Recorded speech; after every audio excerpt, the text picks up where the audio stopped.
Saturday before Labor Day, so Labor Day weekend, I'm laboring. Give y'all a little bit of a ride along while I'm brush hogging. Got my 5075E with 12.8 hours on it. A-range, third gear. This front pasture is crazy rough because of all the hog damage. This one just put the front end loader on. I put my bucket level indicator assembly on today. Went and picked it up this morning.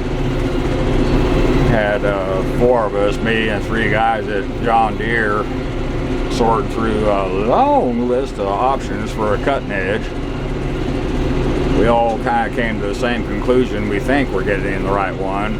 There'll be a cut to fit, but the holes are bored correctly. They don't sell a whole lot of cutting edges. They can't remember the last time they sold a cutting edge, but I'm stressing over this thing because of those mountain holes in that bucket. It has to have one.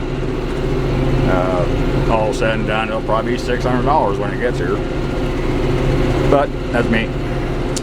Overgrown mess. Now, I mowed it early in the spring, if I remember correctly, but it's been a while. Rougher in the cob, hog damage, already said that. There we're mowing. I'm getting into a real bad stretch here, so I'll be all for this one. Be several more today. Might be able to shoot some more hogs this evening. Anyway, that's all. Thank you.